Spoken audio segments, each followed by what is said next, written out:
कि विगत चुनाव भारत के राजनीतिक इतिहास के एकमात्र चुनाव थे जब विदेश में कोई रिपोर्ट नहीं, मैं विपक्ष के सदस्यों से कहना चाहता हूं, रिपोर्ट नहीं, भारत के इतिहास का एकमात्र चुनाव था जब विदेश की एक गवर्नमेंट ने, रशियन गवर्नमेंट ने ऑफिशियल स्टेटमेंट दिया कि भारत के चुनावों में विदेशी हस्तक्षेप हो रहा है। ऐसा भारत के इतिहास में कभी नहीं हुआ और इसके बाद दूसरी सरकार के द्वारा उसका खंडन किया गया। महोदय, मैं अपने विपक्ष के साथियों से पूछना चाहता हूं कि यह जान के हो रहा है या अनजाने में? अगर अनजाने में हो रहा है तो ईमानदारी से आइए और खुलकर चर्चा करिए। यदि जान के हो रहा है तो मैं अनुरोध करना चाहूंगा कि इसके ऊपर गहन जांच होनी चाहिए, क्योंकि निरंतर सभापति महोदय, मैंने कोई घटना कोट नहीं की है। Zero hour. Doctor Sudhanshu Trivedi, concern over suspicious and conspicuous attacks on national interest from abroad. सभापति महोदय, मैं एक अत्यंत गंभीर, महत्वपूर्ण और चिंताजनक विषय पर सदन का ध्यान आकृष्ट करना चाहूंगा। जब से भारत श्री नरेंद्र मोदी जी के नेतृत्व में एक उभरती हुई सामरिक, आर्थिक और कूटनीतिक शक्ति बनकर उभरा है, तब से यह बहुत सहज रूप से देखा जाने लगा है, विशेषकर विगत 3 वर्षों से, जब से भारत को विकसित भारत बनाने का लक्ष्य रखा गया है, कि विदेश की बहुत सी ऐसी गतिविधियां हैं जो भारत की व्यवस्था के आर्थिक पक्ष, भारत की व्यवस्था के नैतिक पक्ष, सामाजिक पक्ष पर आक्रमण कर रही हैं। इस संदर्भ में एक रिसेंट जानकारी आई है जिसे हम कह सकते हैं organised crime and corruption reporting project. A French publication has recently published its own report based on its investigation on the Sarajevo-based OCCRP, Organized Crime Corruption Reporting Project. This new report of the media report has claimed. You will lay the report on the table of the House. जी। And इस report के अनुसार यह कहा गया है कि इस प्रोजेक्ट को फॉरेन गवर्नमेंट्स की फंडिंग है और उसका फोकस इंडिया के ऊपर भी है, और इस फॉरेन गवर्नमेंट की फंडिंग के साथ साथ जॉर्ज सोरोस के साथ भी इनका कनेक्शन है।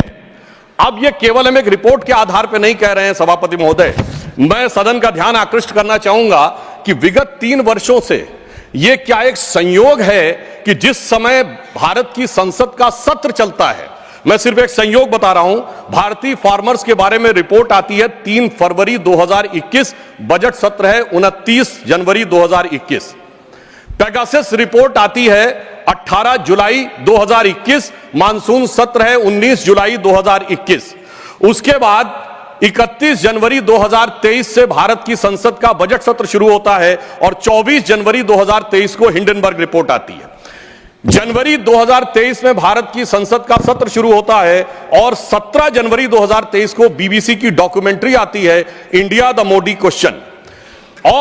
और गंभीर महत्वपूर्ण बात है, 20 जुलाई 2023 को भारत की संसद का सत्र शुरू होता है और मणिपुर वायलेंस का वीडियो 19 जुलाई 2023, ठीक एक दिन पहले जारी होता है। पूरे सीक्वेंस में अगर हम चलें तो महोदय, मैं याद दिलाना चाहूंगा कि 10 मई 2024 को कोविड वैक्सीन के बारे में एक रिपोर्ट छपती है, जिस समय भारत का चुनाव प्रचार अपने पूर्ण उसके ऊपर था। फिर अभी वर्तमान सत्र, हम बताना चाहते हैं कि मानसून सत्र 22 जुलाई से 9 अगस्त के बीच में शुरू होता है और 10 अगस्त को हिंडनबर्ग की रिपोर्ट आती है।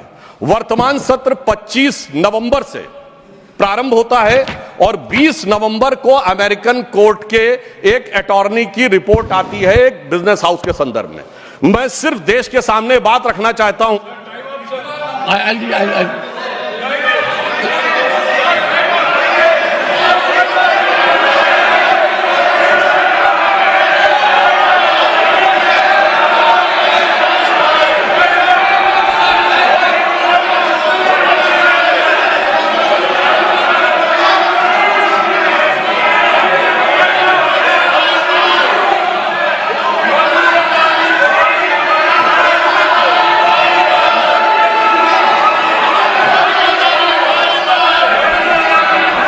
Nothing will go on record except honorable members. This is honorable members. I'll give honorable members.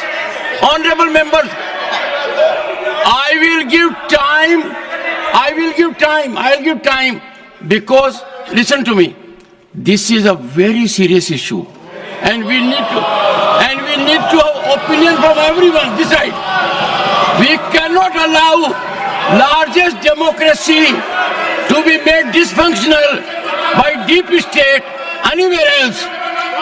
This house should be united in neutralizing any trend, any initiative that is pernicious, dangerous to our sovereignty.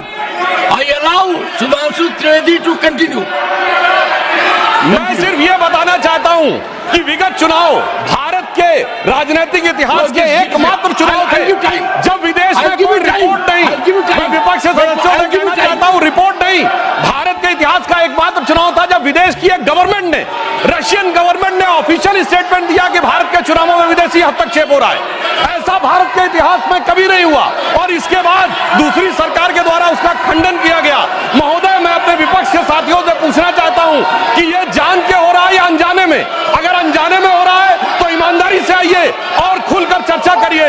यदि जान के हो रहा है तो मैं अनुरोध करना चाहूंगा कि इसके ऊपर गहन जांच होनी चाहिए, क्योंकि निरंतर मैंने, सभापति महोदय, मैंने कोई घटना कोट नहीं की है, मैंने केवल एक रिपोर्ट कोट नहीं की है, मैंने 3 वर्षों का सीक्वेंस दिया है और जो सदन में बैठा हुआ हर व्यक्ति इसके साथ, अपने साथ बिल्कुल साफ साफ उसे देख सकता है।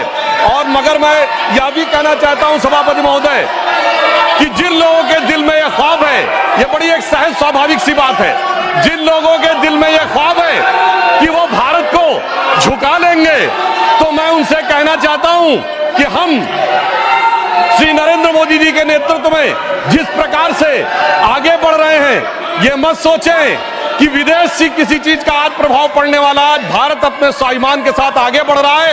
मैं उन लोगों के लिए कहना चाहूंगा, सर, जो विदेश में जाकर यहां विचार करते हैं, जो कहते हैं डिफेंडर्स ऑफ डेमोक्रेसी यहां क्यों नहीं कर रहे हैं? सर, डिफेंडर्स ऑफ डेमोक्रेसी जिनको कहते थे वो प्रधानमंत्री जी की तारीफ कर रहे हैं।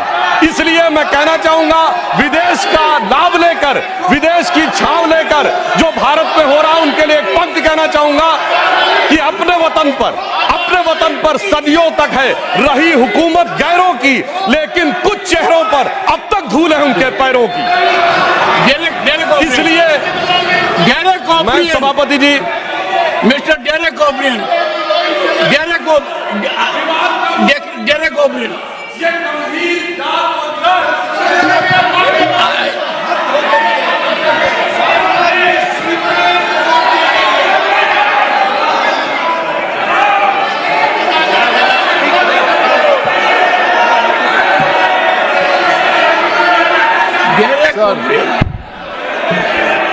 Sir.